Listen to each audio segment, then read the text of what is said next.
রাধে রাধে। বৃন্দাবন থেকে 21 কিলোমিটার দূরে থাকা গোবর্ধন পর্বতকে দেখার জন্য 700 টাকা দিয়ে আমরা একটা অটো বুক করে নিয়েছিলাম।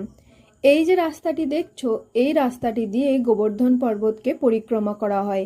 এটি 23 কিলোমিটার জায়গা জুড়ে আছে। এটাই হলো সেই গোবর্ধন পর্বত যেটা ভগবান শ্রীকৃষ্ণ ওনার কড়ি আঙুলে করে তুলেছিলেন ওনার গ্রামবাসীদেরকে ভগবান ইন্দ্রের প্রকোপ থেকে রক্ষা করার জন্য। পর্বতটি ঘুরতে ঘুরতে দেখলাম একজন বাঁদর খেলা দেখাতে এসেছে। যদিও আমি এই জিনিসগুলো পছন্দ করি না, কোনো বন্য প্রাণীকে এভাবে আটকে রাখার। আর একবার পর্বতের চারিদিকটা খুব ভালো করে ঘুরে নিচ্ছিলাম। ভাবতে খুবই অবাক লাগছিল, ভগবান শ্রীকৃষ্ণ যেটি কড়ি আঙুলে করে তুলেছিলেন সেই জায়গায় আমি আজ পৌঁছেছি। সবশেষে আমরা পৌঁছেছিলাম কুসুম সরোবরের সামনে। স্মৃতি হিসাবে গোবর্ধন পর্বত থেকে আমি একটি পাথরও এনেছি। এবার আমরা ফিরবো আবার বৃন্দাবনে, বুক করে রাখা অটোতে করেই।